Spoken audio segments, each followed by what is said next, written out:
આપણે આગળ વધીએ. તો આપણે લાસ્ટ વિડીયોમાં બોહરની અભિધારણાઓ સમજી હતી કે બોહરની અભિધારણાઓ શું છે. હવે એ જ અભિધારણાઓને આધારે આપણે સમજીશું હાઇડ્રોજનના રેખા વર્ણપટની સમજૂતી. મીન્સ કે હાઇડ્રોજનની જે રેખા વર્ણપટ આપેલો છે, રેખા વર્ણપટ માટે બોહરે શું કહ્યું છે એને આપણે સમજીએ. તો આજ અહીંયાથી આપણે શરૂઆત કરી. આજે ટોપિકનું નામ છે આપણા હાઇડ્રોજનના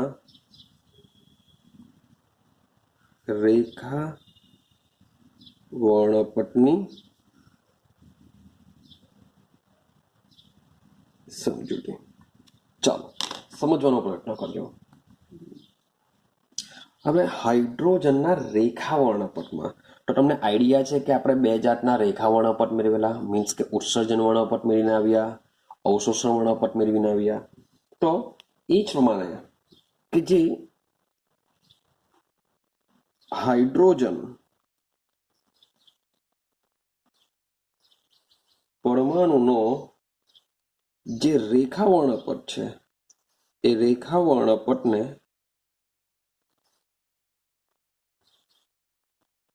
બોહરના નમૂનાનો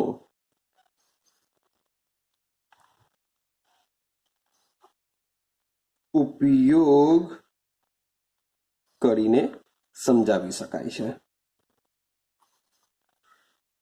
ચાલો કેવી રીતના સમજાવી શકાશે સમજો કે હાઇડ્રોજન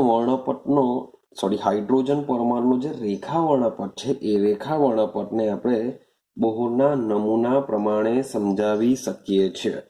તો સમજો, માની લો કે મારી પાસે પરમાણુનું આ એક કેન્દ્ર છે. મેં તમને લાસ્ટ વિડીયોમાં સમજાવેલું હતું કે કેન્દ્રની આજુબાજુ શું આવશે, બધી કક્ષાઓ આવેલી હોય છે. આ પ્રકારે રાઉન્ડ રાઉન્ડ શું ગોઠવાયેલી હોય છે, કક્ષાઓ ગોઠવાયેલી હોય છે. આ કક્ષાઓની અંદર શું થતું હોય છે, ઇલેક્ટ્રોન મૂવ કરતા હોય છે, ઇલેક્ટ્રોન ફરતા હોય છે. તો સમજો માની લો કે મારી પાસે ઇલેક્ટ્રોન અહીંયા તમને એવી કીધેલું આ n બરાબર 1 હશે કેન્દ્રની પહેલી બાજુની કક્ષા, આ n બરાબર 2 હશે, આ n બરાબર 3 હશે. જે આ n બરાબર 1, 2, 3 છે એના પર મુખ્ય ક્વોન્ટમ કહીએ છીએ, એ પણ મેં તમને આગળ કીધેલું. હવે સમજો, માન લો કે કોઈ પરમાણુમાં ઇલેક્ટ્રોન n બરાબર 2 માં છે. ક્લિયર છે? હવે આ ઇલેક્ટ્રોન જે કક્ષામાં ફરતો હશે એ કક્ષામાં તેની ઉર્જા સમય સાથે બદલાતી નથી. પરંતુ જ્યારે આ જે ઇલેક્ટ્રોન છે, ઇલેક્ટ્રોન બે વસ્તુ કરી શકે. જો ઉર્જા મેળવે તો એ શું કરશે, ઉત્તેજિત અવસ્થામાં જશે. અથવા એવું કહી શકાય કે નીચી અવસ્થામાંથી ક્યાં જશે, ઊંચી અવસ્થામાં જશે. એટલે કે આ ઇલેક્ટ્રોન જો ઉર્જા મેળવે તો એ શું કરી શકે, n બરાબર 3 માં જઈ શકે. કે થાય છે? ચાલો n બરાબર 2 ની વાત ચાલે છે. સેમ એવી રીતના જો ઇલેક્ટ્રોન ઉર્જા ગુમાવે તો શું થાય? તો ઉર્જા જો ગુમાવે તો ઊંચી અવસ્થામાંથી ક્યાં જશે, નીચી અવસ્થામાં જશે. ઊંચી અવસ્થામાંથી નીચી અવસ્થામાં જશે. તો આ રીતનું ભાઈ ઇલેક્ટ્રોનનું થઈ શકે છે કે ભાઈ ઉર્જા જો મેળવે તો નીચા ક્વોન્ટમ આંક, જો ક્વોન્ટમ આંક છે, આ મુખ્ય ક્વોન્ટમ આંક છે. મીન્સ કે નીચી અવસ્થા એટલે n બરાબર 2 માં છે, ઊંચી એટલે n બરાબર 3. એટલે કે નીચા ક્વોન્ટમ આંક વાળી અવસ્થામાંથી ઊંચા ક્વોન્ટમ આંક વાળી અવસ્થામાં જશે. અથવા તો જો ઉર્જા ગુમાવે, ઇલેક્ટ્રોન જો ઉર્જા ગુમાવે, માની લો કે n બરાબર 2 માં છે, n બરાબર 1 માં જશે તો ઊંચા ક્વોન્ટમ આંક વાળી અવસ્થામાંથી નીચા ક્વોન્ટમ આંક વાળી અવસ્થામાં જાય છે. ક્લિયર છે? તો આ જે અવશોષણ થાય છે, જે ઉત્સર્જન થાય છે, તો ઇલેક્ટ્રોન શું કરે છે, સંક્રાંતિ પામે છે. આ ઇલેક્ટ્રોન જ્યારે સંક્રાંતિ પામે છે ત્યારે ઇલેક્ટ્રોન જ્યારે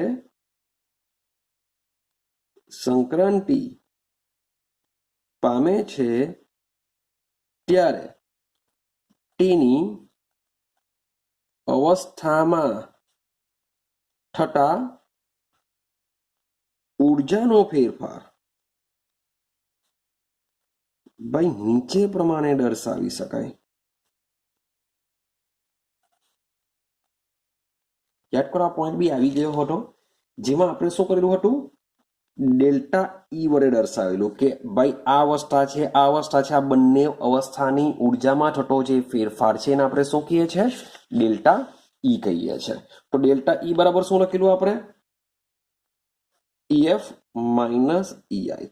આ ઈએફ અને ઈઆઈ શું છે સમજો. ઈએફ અને ઈઆઈ શું છે, તો જે ઈએફ છે, એફ મીન્સ કે ફાઇનલ, એફ મીન્સ કે ફાઇનલ, ફાઇનલ એટલે કે અંતિમ. આઈ મીન્સ કે ઇનિશિયલ, ઇનિશિયલ એટલે કે શરૂઆતની. માન લો કે ઇલેક્ટ્રોન આ અવસ્થામાં છે, ક્લિયર. હવે ઇલેક્ટ્રોન ઉર્જા મેળવે છે, ઉર્જા મેળવીને ક્યાં જશે, એન બરાબર 3 માં જશે. તો આ જે શરૂઆતની સ્થિતિ છે એને ઈઆઈ કહેશું, ઇનિશિયલ એટલે શરૂઆતની. ભાઈ ત્યાંથી ક્યાં જાય છે, 3 માં જાય છે, તો એને ફાઇનલ કહેશું, એને કહેશું ઈએફ ની ઉર્જા. એટલે કે એન આ જ અવસ્થા માટે જો ઉર્જા મેળવે તો એન બરાબર 3 થઈ જશે ઈએફ અને એન બરાબર 2 થઈ જશે ઈઆઈ. પણ માની લઉં કે ઇલેક્ટ્રોન ઉર્જા ગુમાવે છે. જો ઇલેક્ટ્રોન ઉર્જા ગુમાવે તો એ એન બરાબર 2 માંથી એન બરાબર 1 માં જશે. હવે એન બરાબર 1 માં જો જાય તો શું થાય, હવે એન બરાબર 1 માં જાય છે, જો જાય છે એટલે કે આ ફાઇનલ બની ગઈ. તો આ કન્ડિશનમાં તમારો જે ઈએફ છે એ એના માટે એન બરાબર 1 બની જશે અને ઈઆઈ છે એન બરાબર 2 બની જશે. હવે તમે કહેશો કે સર એન બરાબર 1 માં ઇલેક્ટ્રોન હોય તે જો ઉર્જા મેળવે તો ઉત્તેજિત થઈને એન બરાબર 2 માં જઈ શકે.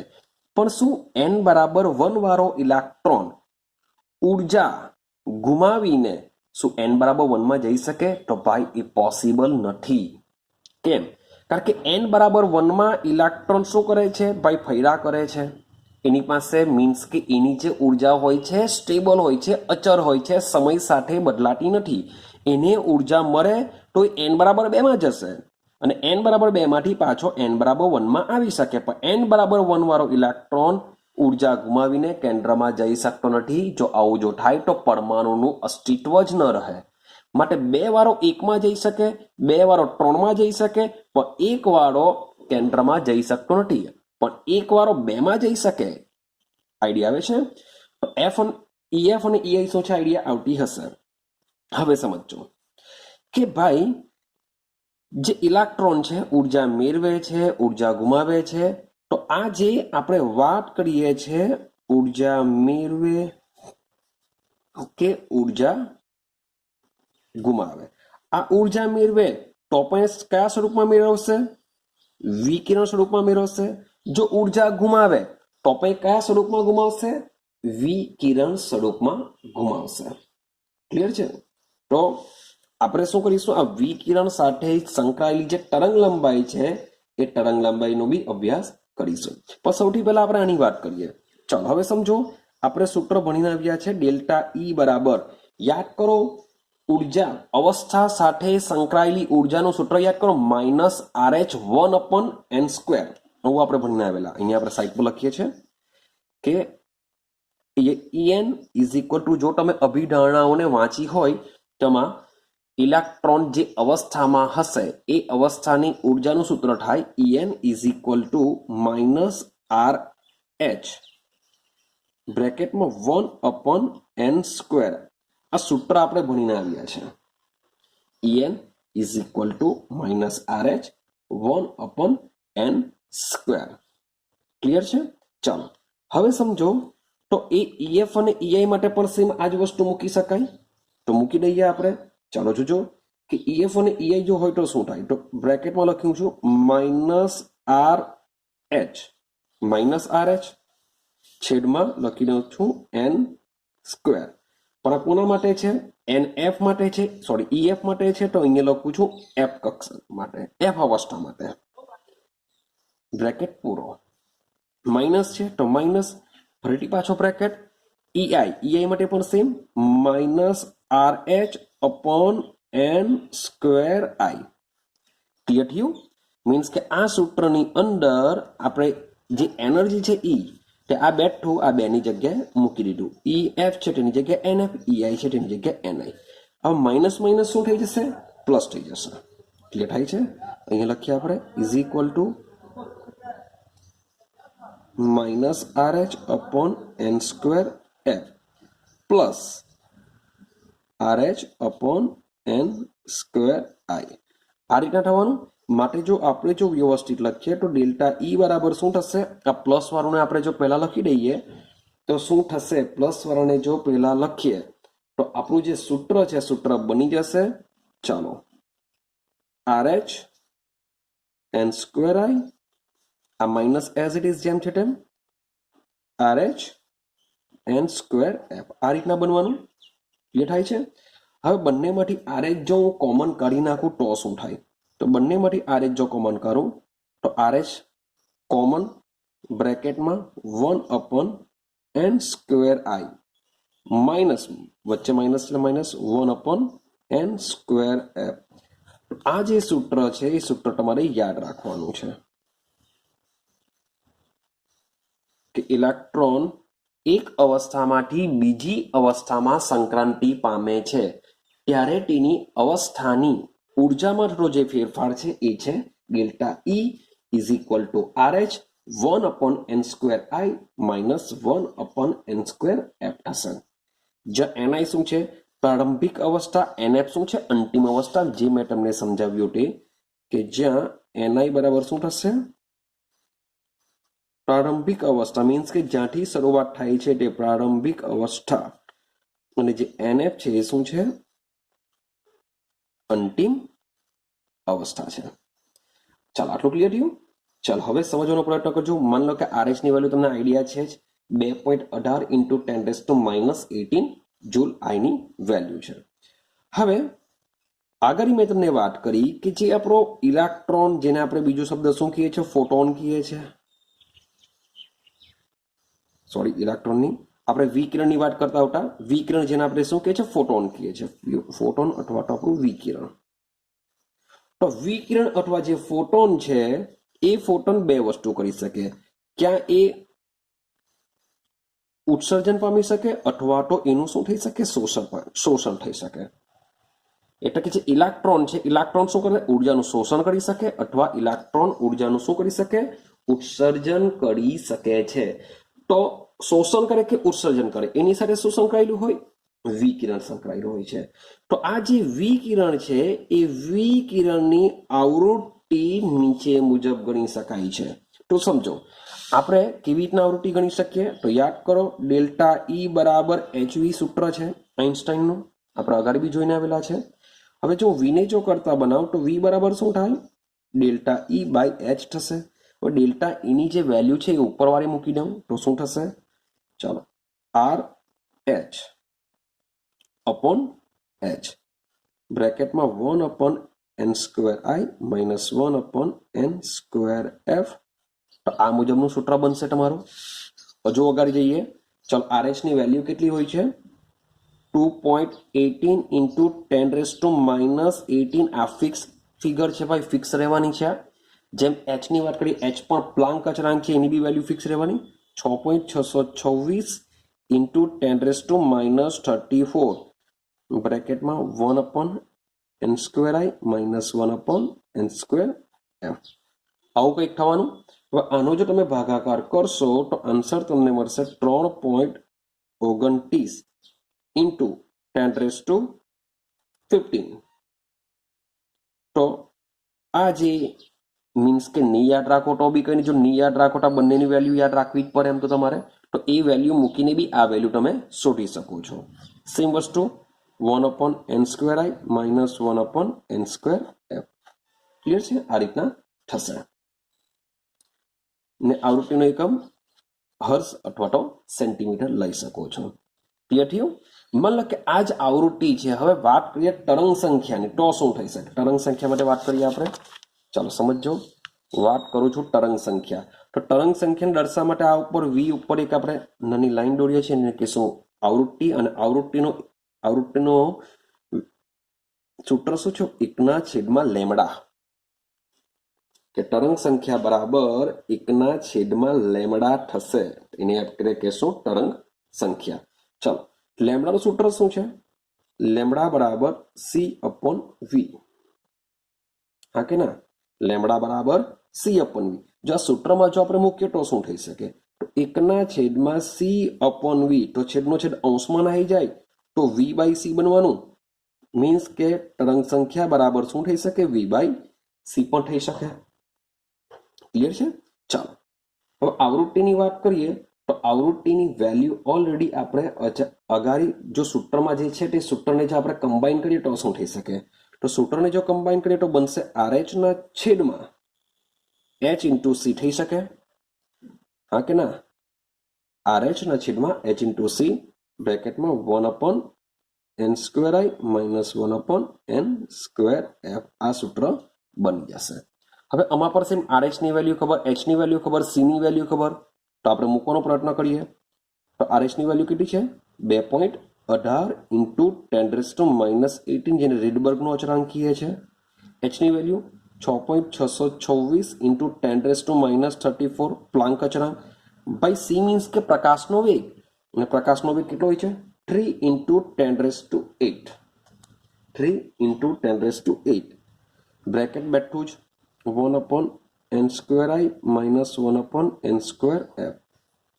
ભાઈ તમે આ જે વેલ્યુ છે એ આપણે અગાડી શોધીને આવેલા છે 3.29. તો એ 3.29 તમે ડાયરેક્ટ ઉપર લખી દેશો, છેદમાં 3.8 લખશો તો બી ચાલશે, અથવા આ રીતના બધાની વેલ્યુ મૂકી દેશો તો પણ ચાલશે.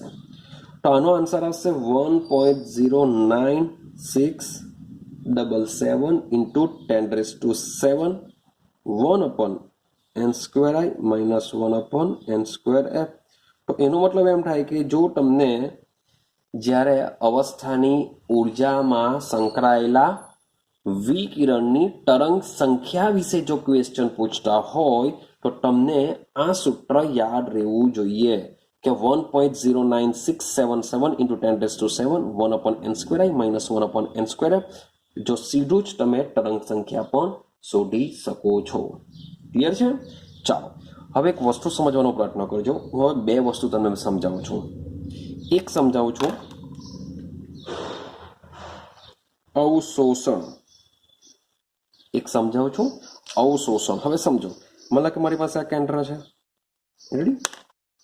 આ n બરાબર પહેલી કક્ષા છે, આ શું છે? બીજી કક્ષા છે, આ છે આપણી ત્રીજી કક્ષા. n બરાબર 3, આ n બરાબર 2, આ n બરાબર 1. સમજવાનો પ્રયત્ન કરજો. મને કે મારી પાસે ઇલેક્ટ્રોન હું લઈ લઉં છું અહીંયા બીજી કક્ષામાં. સર તમે બીજી કક્ષામાં કેમ લો? તો ભાઈ બીજી કક્ષામાં લેવાનું રીઝન એવું છે કે ભાઈ એને ઉપર બી મોકલી શકું, નીચે બી મોકલી શકું, સમજાવવામાં ઇઝી પડશે. ક્લિયર છે? માટે હું હંમેશા શું કરું છું? બીજામાં લેવું છું. પાછા ક્વેશ્ચન કરશે સર બીજામાં જ કેમ તમે લેવો, પહેલામાં કેમ નહીં લેવો? અને પહેલામાં નીચે ક્યાંથી મોકલી શકવાનું? આઈડિયા આવે છે? ચલો માની લો કે n બરાબર 2 મીન્સ કે બીજી અવસ્થામાં ઇલેક્ટ્રોન આવેલો છે. તો શું કરશું? ચાલો, બીજી અવસ્થામાં ઇલેક્ટ્રોન છે. હવે સમજો. હવે વાત કરીએ અવશોષણ. અવશોષણ મતલબ શું થાય કે મારી પાસે જે ઇલેક્ટ્રોન છે એ ઇલેક્ટ્રોન શું કરે છે? ઉર્જા મેળવે છે. તો વિચારો, જો આ ઇલેક્ટ્રોન ઉર્જા મેળવે તો ક્યાં જશે? ઊંચી અવસ્થામાં જશે. હા કે ના? જો ઇલેક્ટ્રોનનું અવશોષણ કરે, ઉર્જાનું શું કરે? અવશોષણ કરે. જો ઇલેક્ટ્રોન ઉર્જાનું અવશોષણ જો કરે તો જે અવસ્થામાં હશે એના કરતા ઊંચી અવસ્થામાં જશે. એટલે કે જો n બરાબર 2 માં હોય તો n બરાબર શામાં જશે? 3 માં જશે. n બરાબર 1 માં હોય તો n બરાબર 2 માં જશે. એટલે કે મુખ્ય ક્વોન્ટમાર્ક વધશે. ક્લિયર? તો જો મુખ્ય ક્વોન્ટમાર્ક માની લો કે n બરાબર 2 છે તો એનો મતલબ એમ થાય કે એની ni બરાબર 2 હશે. આ કન્ડિશનમાં ni બરાબર 3 હશે. માન લો કે શરૂઆતમાં n બરાબર 3 માં હોય તો જો ઉર્જા મેળવે તો ક્યાં જાય? n બરાબર 4 માં જાય. તો આ કન્ડિશનમાં શું થાય? ni બરાબર 3, ni બરાબર 4. ક્લિયર થાય છે? મીન્સ કે ઇલેક્ટ્રોન જ્યારે પણ ઉર્જા મેળવશે ત્યારે આ કન્ડિશનમાં જે અવસ્થામાં હશે તેના કરતા ઊંચી અવસ્થામાં જ જશે. તેના કરતા ઊંચી અવસ્થામાં જ જશે. તો એનો મતલબ એમ થાય કે આ કન્ડિશનની અંદર જે એનઆઈ કરતા એનએફ હંમેશા મોટા જ હશે. કઈ કન્ડિશનમાં? જો અવશોષણ થાય તો. ઇલેક્ટ્રોન જો ઉર્જા મેળવે, જો ઇલેક્ટ્રોન ઉર્જા મેળવે તો જે અવસ્થામાં હશે એના કરતા ઊંચી અવસ્થામાં જ જશે, અને ઊંચી અવસ્થામાં જાય તો એનઆઈ કરતા એનએફ મોટા હશે. ક્લિયર છે? હવે વિચારો કે આ સૂત્રમાં જો એમ તો તરંગ સંખ્યા છે, પણ માની લો કે આ જે સૂત્ર છે એ સૂત્રમાં જો મૂકું તો એનએફ મોટા આવવાના. ઓકે, સોરી, 1/n એટલે એનઆઈ કરતા એનએફ કેવા છે? મોટા છે. હવે એનએફ જો મોટા હોય તો શું થઈ શકે? તો તમારો જે કૌંસ છે એ કૌંસનો પર્યાય જે આખો બનશે એ આખો પર્યાય કેવો બનશે તે વિચારો. તો તમારો જે દર્શાવેલો જે પર્યાય છે તમને કેવો જોવા મળશે? ધન મળી જશે. જો એનએફ મોટા હોય તો કૌંસની અંદર જે દર્શાવેલો જે પર્યાય છે એ પર્યાય તમને કેવો મળશે? ધન મળશે. ક્લિયર છે? કેવો મળશે? ધન મળશે. ચાલો બીજું જોઈએ. માન લો કે જે ઉર્જા છે, ઉર્જાનું ઉત્સર્જન થાય છે તો શું થઈ શકે?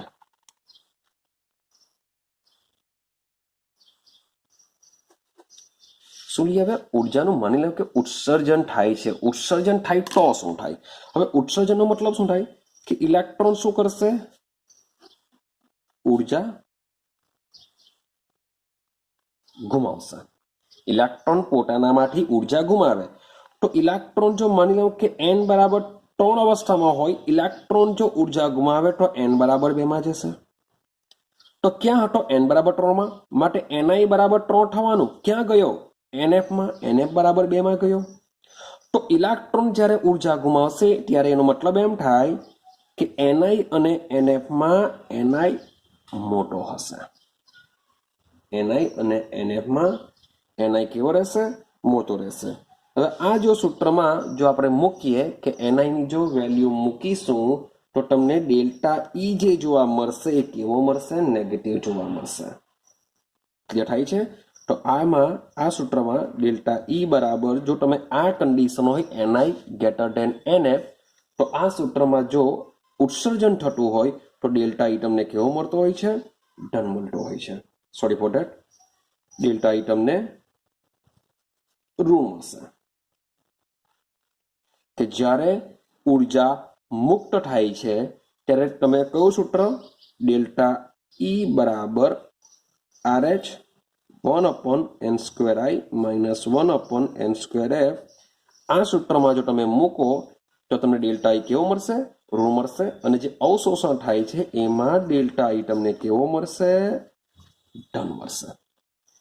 એટલે કે ઇલેક્ટ્રોન ઉર્જા મેળવે છે, એટલે ઉર્જામાં એવું યાદ રાખવા માટે કે ઇલેક્ટ્રોન ઉર્જા મેળવે છે, ઇલેક્ટ્રોન ઉર્જા મેળવે છે, ડેલ્ટા ઈ ધન જેવું આવશે. ઇલેક્ટ્રોન ઉર્જા ગુમાવે છે એટલે શું થશે? ઋણ જેવું મળશે.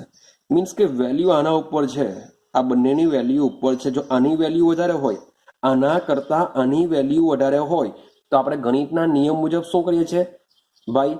બે વચ્ચે બાદબાકી કરવાની છે. નિશાની કોની હશે? જેની વેલ્યુ વધારે હોય તેની નિશાની. તો n² મોટા છે આના કરતા, તો માટે વેલ્યુ આની શું આવી જશે? ધન આવી જોઈએ. પણ છે કેવા? એકબીજાનો. જો શબ્દ સાદોમાં સાદું સમજાવું છું, સમજજો. આ એકબીજાના છેદમાં છે એવું હમણાં ભૂલી જાઉં છું. તો આપણે શું કરીએ છીએ કે જેની બાદબાકી કરીએ છીએ એ બાદબાકીમાં જેની વેલ્યુ વધારે હશે તેની સાઈન મૂકીએ છીએ આપણે. આટલું ક્લિયર થયું કે આ મોટા છે, આ મોટા છે. માન લો કે 1/છેદમાં મને ભૂલી જાઓ. n² શું છે? માન લો કે આવી કઈ સ્થિતિ છે, n² માઇનસ n²f આવું કંઈક છે. કોણ મોટા છે?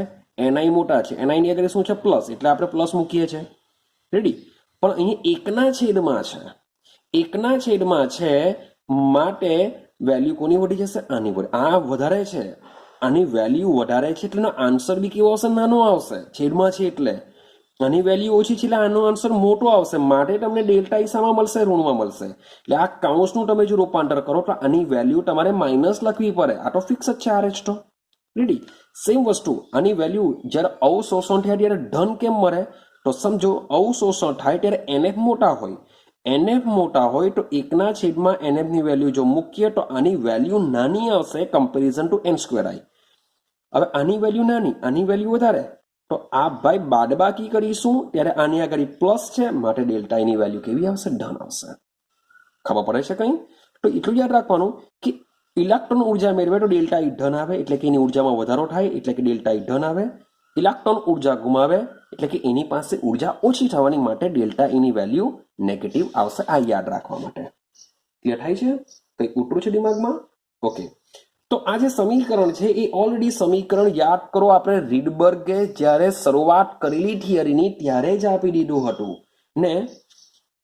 આ જે થિયરી છે એ બોહરની જે કેલ્ક્યુલેશન છે, બોહરની કેલ્ક્યુલેશન મુજબ પણ આ જ પ્રકારનું તમારું સમીકરણ બનતું હોય છે. ક્લિયર છે?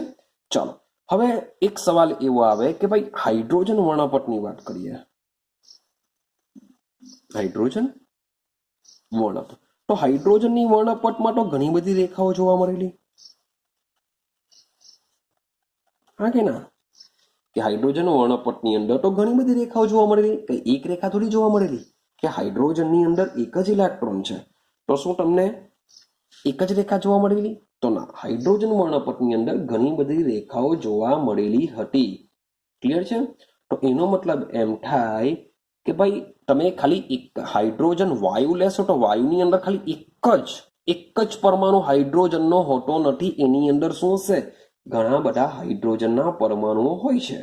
તો ઘણા બધા હાઇડ્રોજનના પરમાણુઓ જો હોય તો એ બધા જ પરમાણુઓ શું કરશે? સંક્રાંતિ પામી શકે. તો એને લીધે એ જે સંક્રાંતિ પામે છે એ સંક્રાંતિને લીધે તમને ઘણી બધી રેખાઓ જોવા મળતી હોય છે. ક્લિયર છે? અને આ જે રેખાઓ છે એ રેખાઓની વાત કરીએ તેજસ્વીતા અથવા તો વાત કરીએ એની તીવ્રતાની. તો તેજસ્વીતા અથવા જે તીવ્રતા છે એનો આધાર સમાન તરંગ લંબાઈ પર રહેલો છે, અથવા તો એ જે વિકિરણનું અવશોષણ કરે છે કે ઉત્સર્જન કરે છે તેના ફોટોનની સંખ્યા ઉપર આધાર રાખે છે. ક્લિયર છે? તો આ છે હાઇડ્રોજન રેખાના વર્ણપટની સમજૂતી. બહુ સિમ્પલ છે. જો તમે બોહરનો નમૂનો જો તમે કમ્પ્લીટ કર્યો હોય તો આ તમને ઇઝીલી આવડી જશે. ક્લિયર છે? ચાલો હવે આપણે એના મીન્સ કે આ જે સૂત્ર છે, સૂત્ર કેવી રીતના કામ કરે છે, કેવી રીતના આપણે ઉપયોગ કરીશું, તો એની તમને દાખલાઓ આપેલા છે. નાના અમથા આપણે દાખલાઓ જોઈએ અને પછી સમજીએ કે શું આ જે બોહરે જે પરમાણ્વીય નમૂનો આપેલો છે શું એ બેસ્ટ છે કે શું પછી એની પણ મર્યાદા છે, એમાં પણ ખામી છે, એને સમજવાનો પ્રયત્ન કરીએ. તો હવે આપણે સમજીએ, એક્ઝામ્પલ સમજીએ અને પછી એની ખામીઓ સમજીશું. ચાલો તો કોયડો નંબર 2.10 ને સમજવાનો પ્રયત્ન કરીએ. શું લખેલું છે? જો હાઇડ્રોજન પરમાણુમાં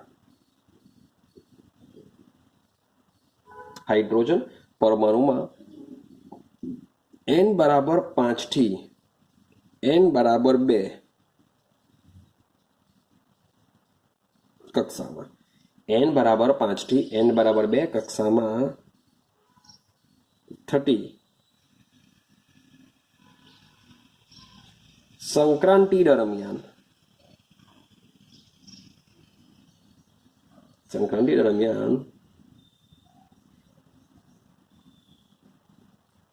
ઉત્સર્જિત થતા ફોટોનની શોધવાની છે આવૃત્તિ અને તરંગ લંબાઈ કરો. આવું કંઈક સમથિંગ છે. હવે સમજો, લખેલું છે હાઇડ્રોજન પરમાણુમાં n બરાબર 5 થી n બરાબર 2 કક્ષામાં થતી સંક્રાંતિ. લખેલું છે સંક્રાંતિ. સંક્રાંતિનો મતલબ શું થાય? જો હવે વિચારો તમે, આમાં ઉર્જાનું શોષણ થતું હશે કે ઉત્સર્જન થતું હશે એ વિચારો. તો જો n બરાબર 5, n બરાબર 5 નો મતલબ શું થાય કે એ કેન્દ્રથી દૂર હશે, 5મી કક્ષામાં હશે, ત્યાંથી n બરાબર 2 માં આવે છે એટલે કે કેન્દ્રની નજીક આવે છે. તો 100% શું થયું હશે? ઉર્જા ગુમાવી હશે, કારણ કે ઉર્જા મેળવે તો ઉપર જાય, એની પાસે એનર્જી જો હોય તો શું કરશે? ઇલેક્ટ્રોન એક અવસ્થામાંથી એના કરતા ઉપરની ઉર્જાવાળી અવસ્થામાં જાય. તો અહીંયા n બરાબર 5 થી n બરાબર 2 માં આવે છે, એનો મતલબ શું થશે કે ઇલેક્ટ્રોન શું કરે છે? ઉર્જા ગુમાવે છે. તો n બરાબર 5 થી n બરાબર 2 એનો મતલબ થશે ni બરાબર 5 કહેવાશે, nf બરાબર 2 કહેવાશે. થઈ ગયું? ચલો, ફોટોનની આવૃત્તિ એટલે કે v અને સાથે સાથે તરંગ લંબાઈ લેમડા. તો આપણે v બરાબર hc અપન લેમડા જો મૂકી દઈએ, માની લો કે તમે આવું જો વિચારો કે v is equal two hc અપન lambda, તો ભાઈ લેમડા બી શોધવાનું છે. ક્લિયર? તો આવૃત્તિ અથવા તરંગ લંબાઈ શોધવા માટે તમારે સૌથી પહેલા શોધવું પડશે ડેલ્ટા ઈ શોધવું જરૂરી છે. તો ડેલ્ટા ઈ શું કરીશું? ડેલ્ટા ઈ નું સૂત્ર શું છે? ડેલ્ટા ઈ બરાબર, તમે પાછા કહેશો સર ડેલ્ટા ઈ બરાબર એચવી આપણે મૂકી દઈએ તો ચાલે કે નહીં? ડેલ્ટા ઈ બરાબર એચવી, તમારે વી તો શોધવાનો છે ભાઈ, ડેલ્ટા ઈ આપેલો હોવો જોઈએ, તો સૌથી પહેલા તમારે ડેલ્ટા ઈ શોધવો જ પડશે. તો ડેલ્ટા ઈ નું સૂત્ર શું છે? ચાલો, તો ડેલ્ટા ઈ, તો સૌથી પહેલા એક કામ કરીએ, આપણે n બરાબર 5 થી n બરાબર 2 માં છે તેના માટે લખીએ કે ઇલેક્ટ્રોન n બરાબર 5 થી n બરાબર 2 માં સંક્રાંતિ પામતો હોવાથી ni બરાબર થશે 5 અને nf બરાબર 2 થશે. હવે આપણે મૂકી દઈએ ડેલ્ટા ઈ બરાબર RH 1 upon n square i minus 1 upon n square f. Clear છે? ચાલો, વેલ્યુ મૂકતા જઈએ. 2.18 ઇન્ટુ 10⁻⁻18 1 અપોન n સ્ક્વેર. શરૂઆતમાં કેટલી છે? 5. શરૂઆતમાં છે 5, માટે મૂકીશું 1/5 નો વર્ગ માઇનસ 2 નો વર્ગ. ચલો, ક્લિયર છે? ચલો, આનું રૂપાંતર આપણે આપીએ, is equal two 2.18 into 10⁻⁻18 1/25 minus 1/4. તમે લસા લેશો, લઈ લઈએ આપણે. 2.18 ઇન્ટુ 10⁻⁻18 તો 4 માઇનસ 25/25 100. આવું હોય સમથિંગ લેશો. રેડી છે? તો આની તમે મીન્સ કે ચલો જો આગળ જઈએ, 2.18 ઇન્ટુ 10⁻⁻18. રેડી? તો આની વેલ્યુ કેટલી હશે? 4 માઇનસ 25 મીન્સ કે -21/100. તો -21 એટલે કે 21 ને જો તમે આની સાથે ગુણી કરો, 2.18 ઇન્ટુ 21 તમે કરી નાખો, આન્સર તો 100% માઇનસમાં જ આવશે. એટલે કે 21 આની સાથે ગુણી કરો, ગુણ્યા 10⁻⁻18. હવે આ 100 નો મતલબ શું થાય? 10 નો વર્ગ કહેવાશે. 10⁻². 10⁻² છે, જો ઉપર જો જાય તો એનું રૂપાંતર શામાં થઈ જશે? માઇનસમાં થઈ જશે, -2. તો આ રીતે તમે કેલ્ક્યુલેશન કરજો તો આનો આન્સર તમારો થશે 4.58 ઇન્ટુ 10⁻⁻19 જૂલ. હવે તમે કહેશો સર 18 ને 2 તો 20 થાય, પણ આની જે કેલ્ક્યુલેશન તમે કરશો તો તમને આઈડિયા આવશે કે 45 પોઈન્ટ સમથિંગ આવતું હશે, જેનું કન્વર્ઝન આપણે 4 પોઈન્ટમાં કરેલું છે. ક્લિયર થાય છે? ચાલો, તો આ આપણે શું મળી? ડેલ્ટા ઈ મળી ગઈ. શું મળી ગયું? ડેલ્ટા ઈ આપણે મળી ગયું. હવે આપણે બીજું શું શોધવાનું છે? ચાલો, હવે આપણે આગળ જઈએ. તો આગળ આપણે શોધવાની છે આવૃત્તિ. તો ફોટોનની આવૃત્તિ શું છે? તો આપણે લખીશું ફોટોનની આવૃત્તિ શોધતા. તો ફોટોનની આવૃત્તિ શોધીએ તો ફોટોનની આવૃત્તિ ડેલ્ટા ઈ બરાબર એચવી સૂત્ર છે. ડેલ્ટા ઈ બરાબર એચવી માટે આવૃત્તિ મીન્સ કે v is equal to delta E by H. આવું થવાનું, delta E by H. Delta E કેટલું આવ્યું? 4.58 ઇન્ટુ 10⁻⁻19 જૂલ છેદમાં h પ્લાન્ક અચળાંક લઈ લઈએ. 6.626 ઇન્ટુ 10⁻⁻34. ભાઈ અહીંયા જે માઇનસ છે યાદ કરો, મેં તમને કીધેલું છે અહીંયા માઇનસ સાઇન શા માટે આવે છે? કારણ કે જે ઇલેક્ટ્રોન છે, ઇલેક્ટ્રોન શું કરે છે? ઉર્જા ગુમાવે છે, માટે માઇનસ સાઇન આવશે. જેમાં ઇલેક્ટ્રોન ઉર્જા મેળવતો હશે તેમાં શું આવશે? પ્લસ સાઇન આવશે. તો ઇલેક્ટ્રોન ઉર્જા ગુમાવે છે માટે માઇનસ સાઇન છે. તો એ માઇનસને આપણે આમાં ઇન્ડિકેશન કરવાનું નથી. આપણે શું કરીશું? આમાં એની ડેલ્ટા એની વેલ્યુ પ્લસમાં જ લેશું. તો આનો આન્સર તમને મળી જશે 6.91 ઇન્ટુ 10⁻14 હર્ટ્ઝ અથવા તો સેન્ટીમીટર લખી શકો, જે લખો તો લખી શકો તમારે. ચાલો હજુ એક ક્વેશ્ચન છે તરંગ લંબાઈ. તરંગ લંબાઈ લેમડા બરાબર સી બાય વી આ સૂત્ર છે, અથવા વી બરાબર સી બાય લેમડા અથવા સી બરાબર lambda into V, whatever જે બી યાદ રાખવું એટલે રાખી શકો. લેમડા બરાબર સી બાય વી. સી કેટલો છે? 3.0 ઇન્ટુ 10⁸8. ચલો વીની આવૃત્તિની વેલ્યુ કેટલી શોધી? 6.91 ઇન્ટુ 10⁻14. રેડી? આનો એકમ શું હોય છે? મીટર પ્રતિ સેકન્ડ હોય છે, હા કે ના? અને આપણે જે હર્ઝ હોય છે, હર્ઝનો એકમ બી આપણે શું લઈ લઈએ છે? સેન્ટીમીટર લઈ શકીએ છીએ, પણ આપણે હર્ઝ લખેલો હર્ઝ રાખીએ. તો આની જે વેલ્યુ છે એ વેલ્યુ તમને મળશે 434. પણ 10⁸8 અને ઉપર લઈ જશો -40, મીન્સ કે આનું કન્વર્ઝન કરીને અને 10⁻9 આવશે. 10⁻9 મીટર આવશે. ક્લિયર? 10⁻9 હર્સ મીન્સ કે સેકન્ડ ઇનવર્સ, સેકન્ડ કેન્સલ થઈ જશે. તો 434 ઇન્ટુ 10⁻9 મીટર, જેને કહીશું આપણે 434 nm. મોટે ભાગે જે તરંગ લંબાઈ હોય છે, તરંગ લંબાઈ માટે નેનોમીટર વપરાય છે.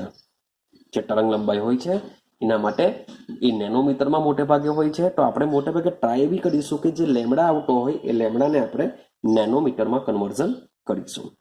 ક્લિયર છે? ચાલો સેમ અહીંયા આપણે મીન્સ કે 3 માર્ક્સમાં બી તમને ક્વેશ્ચન પૂછી શકાય. હવે જોઈએ ક્વેશ્ચન નંબર 2.11 શું કહે છે, સમજજો. ચાલો, તો He પ્લસની શબ્દ છે પ્રથમ કક્ષા. કઈ છે? પ્રથમ કક્ષા આપેલું છે. તો He પ્લસની પ્રથમ કક્ષા સાથે સંકળાયેલ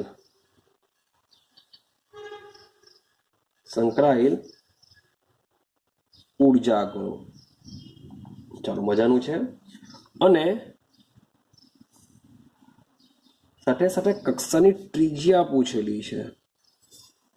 ચાલો, તો બે વસ્તુ આપણે શોધવાનું છે. એક શોધવાનું છે ઉર્જા, બીજું શોધવાની છે આપણે એની ત્રિજ્યા. તો સમજો, તો ભાઈ અહીંયા He પ્લસ આપેલો છે, મીન્સ કે હાઇડ્રોજન સિવાયનો કોઈ તત્વ છે, એટલે કે આયન છે. તો યાદ કરો, એના માટે આપણે ઝેડ મૂકતા, ઝેડ વાળું સૂત્ર મૂકતા. તો આપણે ઉર્જા ગણવાની છે. પાછી છે પ્રથમ કક્ષા. પ્રથમ કક્ષાનો મતલબ એવો થાય કે n બરાબર 1 ની વાત ચાલે છે. ને He છે, તો He માટે ઝેડ બોલો કેટલો આવશે? He માટે ઝેડ હાઇડ્રોજન હિલિયમ, તો નંબર આવશે 2. ક્લિયર થઈ ગયું આટલું? હવે જરાક જોજો. તો પ્રથમ કક્ષા સાથે સંકળાયેલી ઉર્જા, પ્રથમ કક્ષા છે એટલે આપણે ભાઈ પહેલા કોમન સૂત્ર મૂકો En. કોમન સૂત્ર શું થશે? En. En is equal two RH. En is equal two RH છેદમાં 1/n². આવું આપણે સૂત્ર મૂકતા હતા. En સોરી પૂરે માઇનસ આવશે. યાદ રાખજો, સિંગલ હશે ત્યારે માઇનસ આવશે, જ્યારે ઉર્જામાં ફેરફાર હોય ત્યારે માઇનસ નહીં આવશે. યાદ રાખજો, ભૂલ નહીં કરતા કે આપણે ઉપર જે સૂત્ર જોઈને આવ્યા કે ડેલ્ટા E બરાબર RH 1/n² માઇનસ 1/n², એમાં જે કોમન આપણે માઇનસ કોમન કરી નાખેલું છે એટલે અહીંયા માઇનસ નહીં આવશે. રેડી? ને મે બી તમારે માઇનસ, ચાલો બસ આ રીતના યાદ રાખવાનું કે માઇનસ નહીં આવે ગાડી. પણ જ્યારે ખાલી એક જ અવસ્થાની ઉર્જા વિશે વાત કરતા હોય ત્યારે કોઈ પણ અવસ્થાની ઉર્જા માઇનસમાં આવતી હોય છે, તો એ માઇનસ આવશે. એટલે કે માઇનસ RH 1/n². આવું આપણું સાદું સૂત્ર હાઇડ્રોજન માટે હતું. પણ જ્યારે હાઇડ્રોજન સિવાયનું જો કોઈ તત્વ હોય તો એકની જગ્યાએ યાદ કરો આપણે શું મૂકી દઈએ છીએ? Z² મૂકી દઈએ છીએ. યાદ છે? જે આપણે કાલે અભિધારણાઓમાં શીખવું હતું. તો હવે પેલી કક્ષા છે તો આપણે શું કરીશું, અહીંયા E1 લઈ લેશું. પેલી કક્ષા છે એટલે E1 is equal two RH ની વેલ્યુ કેટલી, 2.18 ઇન્ટુ 10⁻18. ક્લિયર થયું? ચાલો, z સ્ક્વેર એટલે કે ભાઈ 2 નો વર્ગ, n સ્ક્વેર 1 છે કારણ કે આપેલું છે પ્રથમ કક્ષા. જો દ્વિતીય કક્ષા હટે તો n બરાબર 2 લેટે, જો તૃતીય કક્ષા હટે તો n બરાબર 3 લેટે. તો અહીંયા આપેલું છે પ્રથમ કક્ષા માટે હું 1 લેવા તો 1 નો સ્ક્વેર કરી દેવા. ક્લિયર થાય છે? તો -2.18 ઇન્ટુ 10⁻18 જૂલ, 4/1. 4 આની સાથે આપણે ગુણી કરીએ તો શું થશે, 8 પોઈન્ટ સમથિંગ, 4 દુ 8 એટલે 8 માઇનસ જ આવશે 8 પોઈન્ટ. ચલો 18 ગુણ્યા 4 8 ચોક 32 એટલે 2 મીન્સ કે 72 ઇન્ટુ 10⁻18 જૂલ. આ શું આવી ગઈ, એની અવસ્થા સાથે સંકળાયેલી મને તેની અવસ્થા સાથે સંકળાયેલી મને ઉર્જા મળી ગઈ. ક્લિયર છે? ચાલો બીજું શું શોધવાનું છે, કક્ષાની ત્રિજ્યા બી શોધવાની છે. ત્રિજ્યા શોધીએ હવે. ચાલો, તો પ્રથમ કક્ષાની ત્રિજ્યા. હવે જો કોઈ બહુ ડાયો છોકરો હોય ને હોશિયારી મારવા ગયો કે સર પહેલા કક્ષાની ત્રિજ્યા તો બોહરે 52.9 PM આપેલી હતી, તો ભાઈ તમારો આન્સર શું પડી જશે, ખોટો પડી જશે. શું પડશે? ખોટો. કેમ? કારણ કે હાઇડ્રોજન માટે હતું. આ કોના માટે છે? હિલિયમ He પ્લસ માટે છે. એવું Li+2 માટે બી બદલાઈ જશે એની ત્રિજ્યા. તો યાદ રાખજો, પ્રથમ કક્ષા છે તો હાઇડ્રોજન માટે પ્રથમ કક્ષા માટે 52.9 હોઈ શકે. 52.9 પિકોમીટર શાના માટે હોઈ શકે? હાઇડ્રોજન માટે હોઈ શકે. પણ વાત જ્યારે બીજા કોઈ આયનની કરતા હોય ત્યારે એની પ્રથમ કક્ષાની ત્રિજ્યા 52.9 પિકોમીટર આવતી નથી. તો શું આવશે એ કેલ્ક્યુલેશન કરવું પડશે આપણે. તો યાદ કરો કે Rn સૂત્ર પહેલા કોમન વિચારીએ કે Rn ઇઝ ઇક્વલ ટુ આપણે શું મૂકતા, 52.9 ગુણ્યા n સ્ક્વેર. હાઇડ્રોજન માટે આ સૂત્ર મૂકતા હતા કે હાઇડ્રોજન પરમાણુની કોઈ પણ અવસ્થાની ત્રિજ્યા શોધવી હોય તો આ પ્રમાણે શોધતા હતા. પણ વાત ચાલે છે He+2 માટે આપણે નીચે શું મૂકવાનું, z. એ બી કીધેલું કે ત્રિજ્યામાં નીચે z જ આવશે, z સ્ક્વેર નહીં આવે, અવસ્થામાં સ્ક્વેર આવશે. ચલો પ્રથમ કક્ષાની ત્રિજ્યા છે માટે હું લઈ લેવા R1. શું લઈ લેવા? R1 is equal two 52.9. આ જે છે પિકોમીટરમાં છે. શામાં છે? પિકોમીટરમાં. ગુણ્યા n કઈ કક્ષા છે? પહેલી અવસ્થા છે માટે 1 નો સ્ક્વેર. z ભાઈ હિલિયમ છે, હિલિયમ માટે શું આવશે? 2 આવશે. તો R1 બરાબર 52.9 ભાગ્યા 2 આવશે. પણ બુકમાં તમને જે કન્વર્ઝન આપેલું છે નેનોમીટરમાં આપેલું છે. તમને શું આપેલું છે? નેનોમીટરમાં આપેલું છે. 1 પિકોમીટર 10⁻12, નેનોમીટર 10⁻9, કે 3 પોઈન્ટ તમારે શું કરવા પડશે? હટવા પડશે. તો આપણે જો 3 પોઈન્ટ હટીએ તો 0.0529 આનું કન્વર્ઝન થઈ જશે નેનોમીટરમાં છેદમાં 2. માટે બુક પ્રમાણે જો આન્સર જોઈએ તો 0.02645 નેનોમીટર આવશે. જો તમે આનું કન્વર્ઝન નહીં કરો ને સીધો જ જો આનો આન્સર લઈ લેશો તો એનો આન્સર તમારે શું લખવો પડશે? પિકોમીટરમાં લખવું પડશે. બસ આટલું ખાલી યાદ રાખવાનું છે કે આનો જ મેં ડાયરેક્ટ જો કરશો તો પિકોમીટર લખવું પડશે. તમે નેનોમીટરમાં કન્વર્ઝન કરેલું છે માટે એનું આન્સર તમારે નેનોમીટરમાં લખવું પડશે. ક્લિયર છે?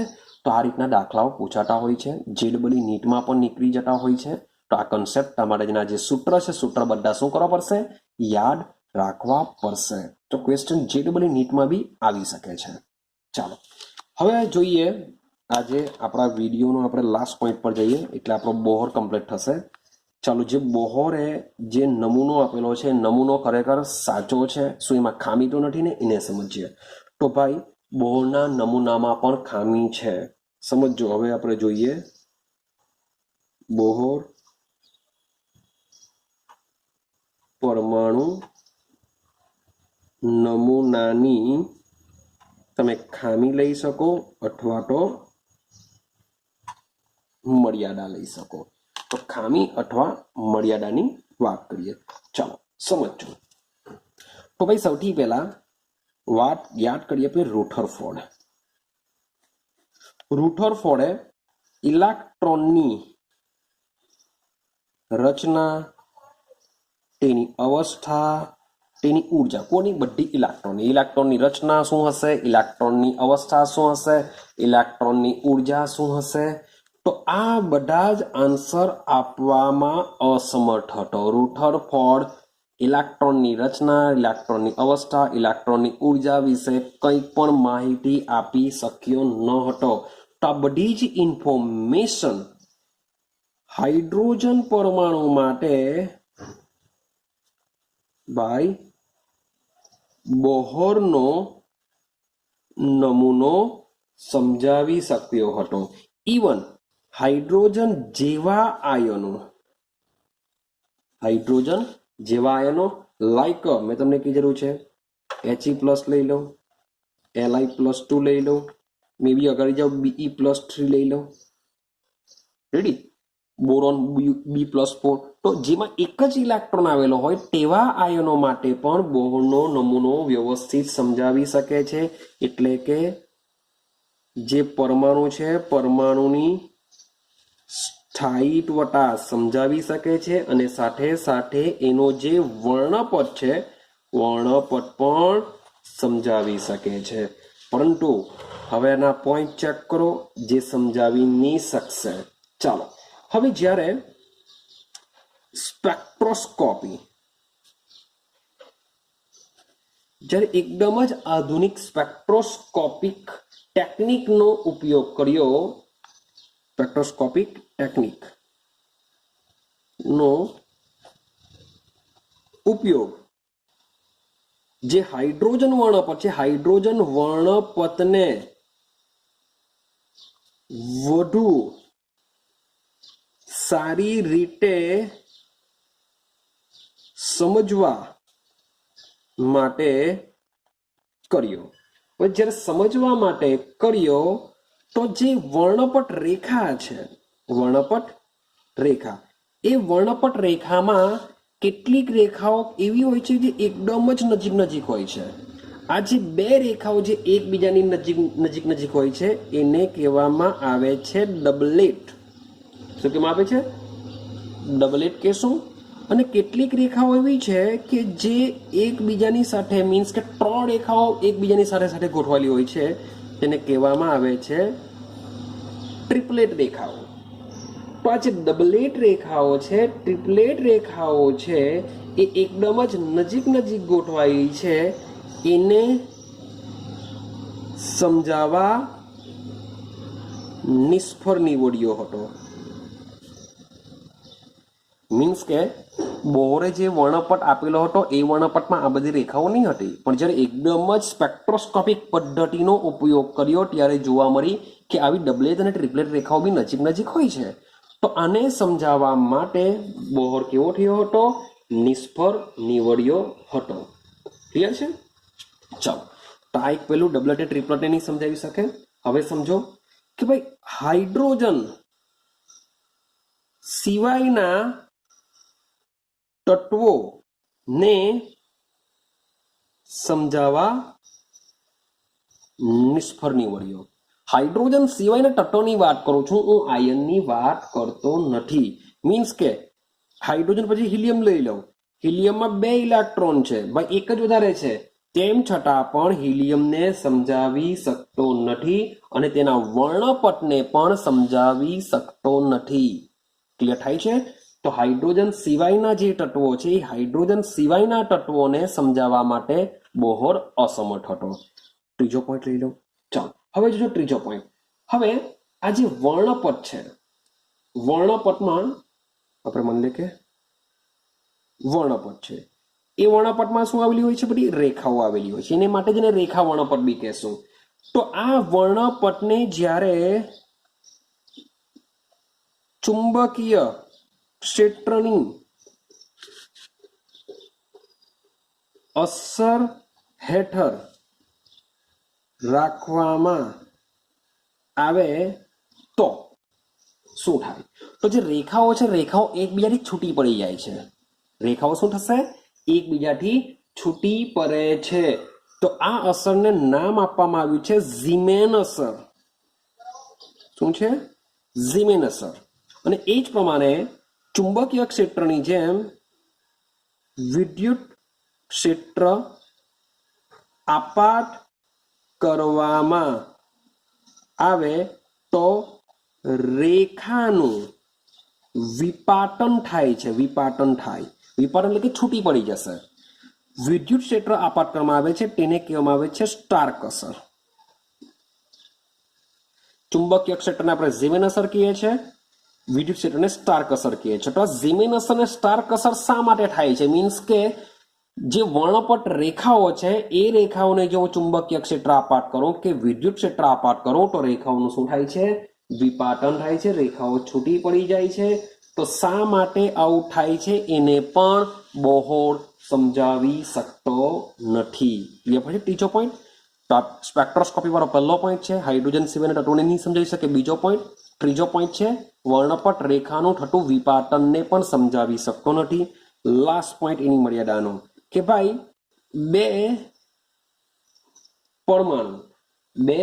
પરમાણુ રાસાયણિક બંધથી ભેગા થઈ અણુ બનાવતા હોય છે, જેને પણ સમજાવી શકતો નથી. એટલે કે બે પરમાણુઓ એકબીજા સાથે રાસાયણિક બંધ દ્વારા ભેગા થઈને અણુ બને છે. તો એ કેવી રીતના બન્યો, શા માટે બન્યો, એને પણ બોહર સમજાવી શકતો નથી. તો આ બધી શું છે? એની મર્યાદા છે. મીન્સ કે એનો જે નમૂનો છે, નમૂનો 100% રૂથરફોર્ડ કરતા સારો છે, પણ ત્યાર પછી પણ આ જે બધી એની મર્યાદાઓ હજુ બાકી રહી છે. તો એનો મતલબ શું થાય? હજુ પણ આપણે આગળ જવું પડશે. જ્યાં સુધી મીન્સ કે આપણે એક પરફેક્ટ નમૂનો ન મળે ત્યાં સુધી આપણે શું કરીશું? કન્ટિન્યુ આ રીતના વૈજ્ઞાનિકો વિશે ભણતા જશું. ક્લિયર થાય છે? તો નાની પરો મીન્સ કે એક પરમાણુ શાનો બનેલો છે, કેવી રીતના બનેલો છે, તમે જે થોમ્સનથી લઈને આ જેટલા બી વૈજ્ઞાનિકો આપણે સમજતા જઈએ છીએ બધા જ વૈજ્ઞાનિકોનો ફારો જાય છે. કારણ કે બધાએ થોડું થોડું ગમે તે કરીને શોધેલું છે. જે થોમ્સને ભાઈ કીધેલું પરમાણુ ગોળાકાર છે તો હજુ બી પરમાણુ ગોળાકાર છે. ત્યાર પછી રુથરફોર્ડે કીધેલું કે ભાઈ કેન્દ્ર વર્ષમાં ખૂબ જ નાના ભાગમાં કેન્દ્રિત થયેલો હોય, પરમાણુ ટોટલી વજન કેન્દ્રમાં હોય, ઇલેક્ટ્રોન બહાર ફરતો હોય, પણ ક્યાં ફરતો હોય, કેવી રીતના ફરતો હોય નથી ખબર એને. તો એ ભાઈ બોહરે કીધું. તો હજુ પણ આ જે બધી વસ્તુઓ છે, જે બધી પોઈન્ટ છે, એને પણ સમજાવવા માટે બીજા બધા વૈજ્ઞાનિકો આવશે. ક્લિયર છે? તો હાલ પૂરતું આપણે અહીંયા બોહરને આપણે પટાવીએ. બોહરની થિયરી ખૂબ જ એક્ઝામની દ્રષ્ટિએ ઇમ્પોર્ટન્ટ છે. તો નેક્સ્ટ વિડીયોની અંદર હજુ પણ આપણે પરમાણુને સમજવા માટે હજુ આપણે આગળ વધીશું. તો હજુ બે વૈજ્ઞાનિકો આવશે. હવે આવશે ધ બ્રોગલી અને આવશે હાઇઝેનબર્ગ આવશે. તો આ બે વૈજ્ઞાનિકો શું કહેવા માંગે છે પરમાણુ વિશે એને સમજવાનો પ્રયત્ન કરીશું. તો મળીશું હવે આપણે નેક્સ્ટ વિડીયોની અંદર. તો જેટલું બી ચાલે છે એટલું પ્રિપેરેશન કરતા જજો. અને બીજી ઇન્ફોર્મેશન આપી દઉં, મે બી જે ચાલે છે એને વ્યવસ્થિત લખો, એને સમજો, એ રીતના તૈયારી કરજો. મીન્સ કે તમારા માટે આ લોંગ સમય માટે યાદ રહેવું જોઈએ. કારણ કે JEE નીટ માટે પણ યાદ રાખવાનું છે. તમે ખાલી ગોખી જશો તો યાદ રહેશે નહીં. અથવા તો એક પોઈન્ટ બનાવી દો, કે કાગળ લઈ લો કે જેમાં જે બી વસ્તુ યાદ રાખવા જેવી હોય એ બધું ખાલી પોઈન્ટમાં લખતા જાઓ. કે ભાઈ ઉર્જાની અવસ્થા શું હોય, ભાઈ અવસ્થામાં થોડા ફેરફારનું સૂત્ર શું હોય, ત્રિજ્યાનું સૂત્ર શું હોય. અગાડી તમે ચેપ્ટર નંબર 1માં ભાઈ મોલારિટીનું સૂત્ર શું આવે, મોલારિટીનું શું આવે, પર્સન્ટેજ વેઇટ બાય વેઇટનું શું આવે. તો આ જ બધા નાના નાના પોઈન્ટ તમે જો બનાવી દેશો એક નાની અમથી ડાયરીમાં, જો રિવિઝન કરવું હોય તો માત્ર એ ડાયરીને જ તમે જોઈ લેવો તો બી તમને ખૂબ જ ઇમ્પોર્ટન્ટ નીવડશે. તો કંઈ બીજા સ્ટુડન્ટ કરતાં કંઈ સ્માર્ટ વર્ક કરો. બધા જ દોરે છે, તમે બી દોરો છો, કંઈ ફરક નથી પડવાનો. પણ બીજા જે દોરે છે એના કરતાં કંઈક અલગ રીતે દોરો, કંઈક અલગ રીતે મહેનત કરતા શીખો, તો તમે બીજા કરતાં અપ જઈ શકો. ક્લિયર છે? તો હું જે કહેવા માંગુ છું એને બરાબર સમજો અને થોડી મહેનત વધારજો. તમે જે 10માં મહેનત કરીને આવ્યા છો તેના કરતાં મહેનત તમારે આમાં વધારવી પડશે. ક્લિયર છે? તો કરતા રહેજો મહેનત, વ્યવસ્થિત રહો, સારા રહો, હેલ્ધી ખાઓ, હેલ્ધી જીવો અને સાથે સાથે 2 વર્ષ મીન્સ કે તમારા ફ્યુચર માટે આપી દેજો. તો હવે મળીશું આપણે ફરીથી પાછા નેક્સ્ટ વિડીયોની અંદર. નેક્સ્ટ વિડીયોમાં હજુ પણ આપણે વૈજ્ઞાનિકો વિશે સમજીશું.